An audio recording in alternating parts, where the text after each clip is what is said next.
When you're eating fiber from whole foods, you are getting a diversity of fibers. Different fibers feed different strains of bacteria in your colon and your microbiome. Hi, welcome to the Judy Terrell Show, where I explore topics intended to optimize every body 50, 60, 70, and above. Hi everybody, today we're going to talk fiber.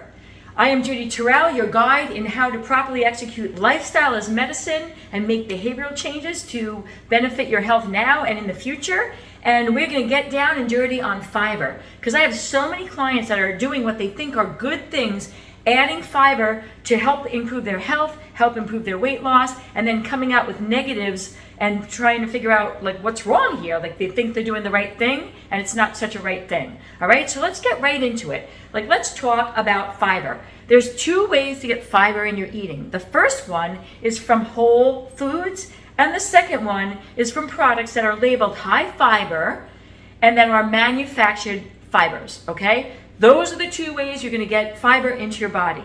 All right, so I'm going to compare four main points between these two and try to sell you on the point of whole foods versus these manufactured fibers, which people are just like blindly following because they see high fiber on the label and they think that that would be good for them. All right, so whole food fibers. We need a minimum of 25 grams of fiber per day, and we need a diversity of fibers in order for us to keep our GI tract healthy. And that's the number one reason why most people are trying to up their fiber. Second reason being for weight management, but number one is they're having GI issues. The clients I work with who are talking to me about fibers, they're coming to me with idiopathic irritable bowel, that they've been to the gastro people and they've found out there's nothing wrong, but yet they're having symptoms that are debilitating in some cases.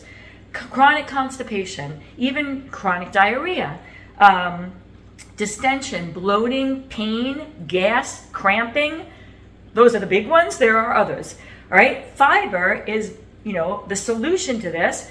And how do we get it is going to be the key. All right. So we need fiber. We need a minimum of 25 grams. Let's talk whole food versus synthetic or manufactured.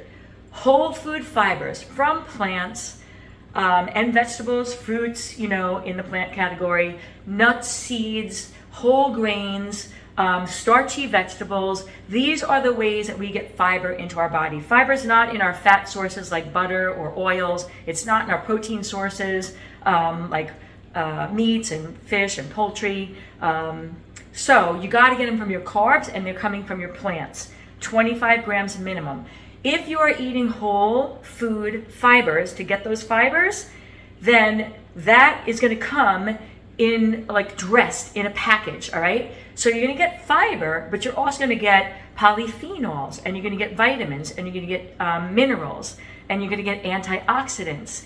All right, they're going to come in a whole package that you're eating when you're eating fiber coming from whole food sources. If you are eating manufactured fibers in products that are saying high fiber, like high fiber Cheerios or high fiber protein bars or high fiber net zero carb wraps or Dave's Killer Bread high fiber, these are not coming from their natural source. These are foods that manufacturers have taken fiber out of their natural source, they've consolidated and put it into a powder, and then food manufacturers buy that and then they add it in to their products so they can say high fiber.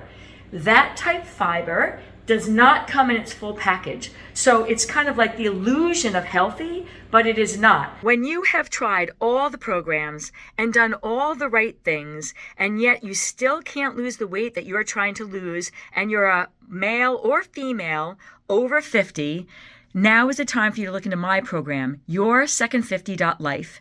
It includes online video support. You can download video and PDFs for an eating plan and exercise plan appropriate for over 50.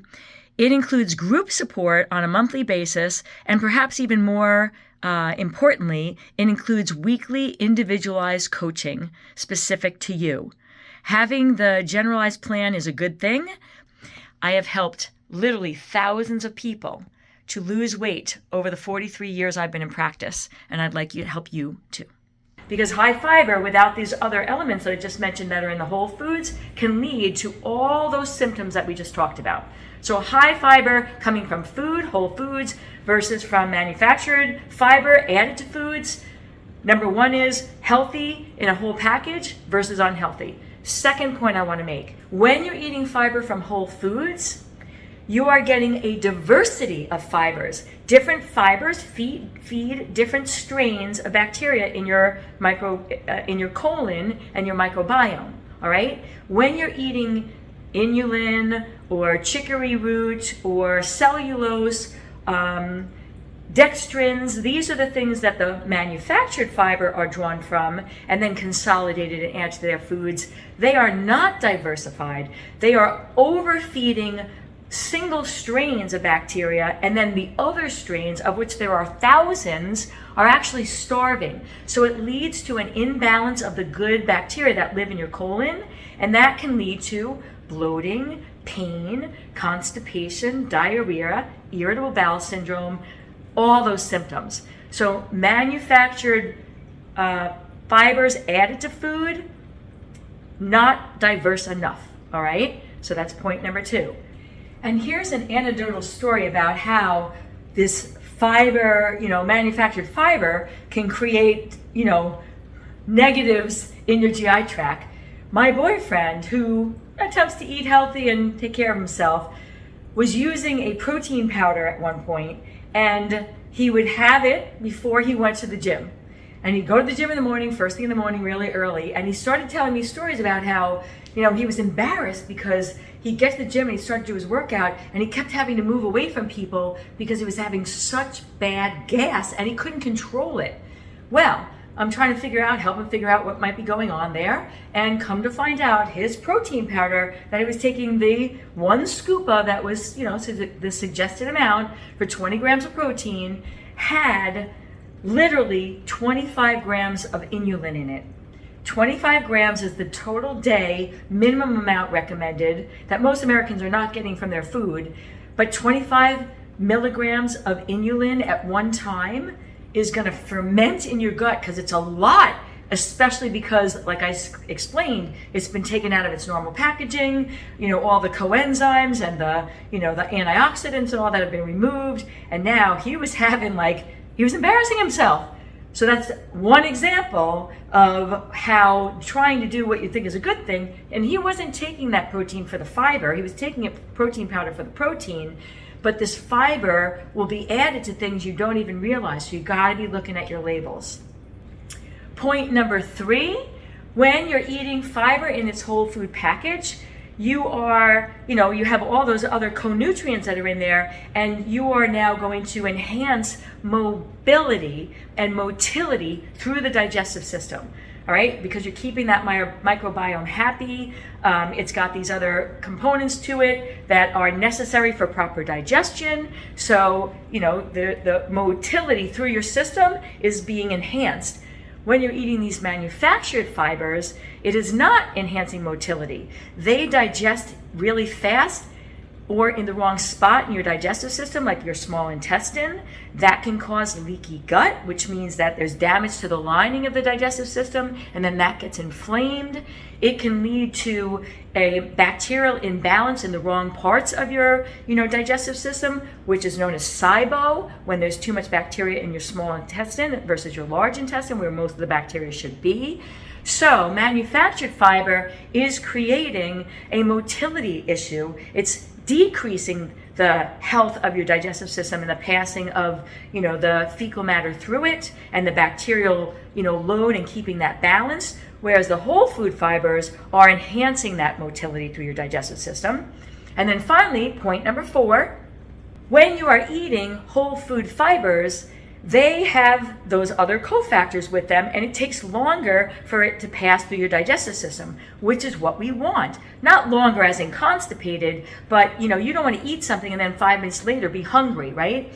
So when you're eating the whole food fibers, not only does it take a little bit longer to digest so that you're not getting hungry right away, Unlike the manufactured fibers, which are pre-digested, they transport really quickly, they get out of your digestive system and then into the bloodstream, and then you're going to get hunger signals that are saying, hey, you need to eat again, when you don't really need more calories. It's just that, part of our hunger mechanism is how much food is in our digestive system, which is why the GLP-1 drugs are working so well for people, because it keeps the food in there longer.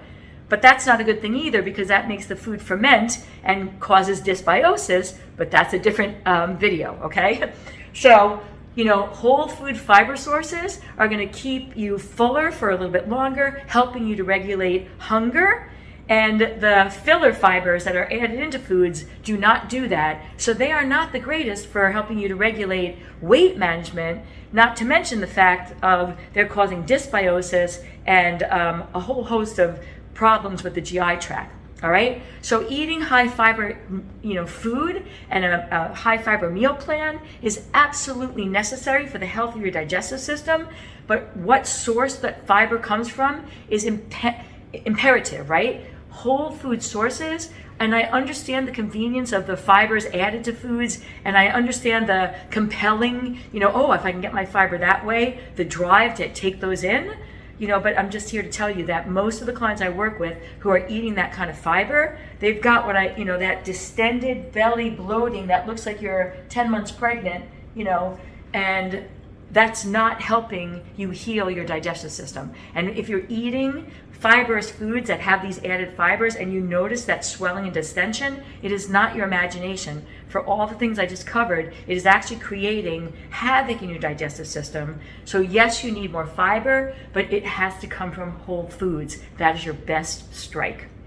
Okay, buddy, if you learned some things from this video that you bells have gone off, and most of my clients will say, no one ever explained it like that to me, I didn't understand, then you are the perfect candidate for my subscription, Your Second 50.life platform. Check it out, take a look at it, join my community. I'm helping people to get the right information to help their weight management and their longevity and the health of all their systems through lifestyle as medicine, not as through supplements and pharmacology.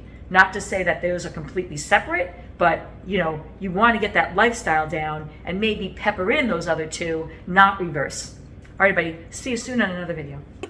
And if you'd like to have access to some of my additional resources, I can be found at Facebook, Instagram, YouTube, and on my website, www.judyterrell.com.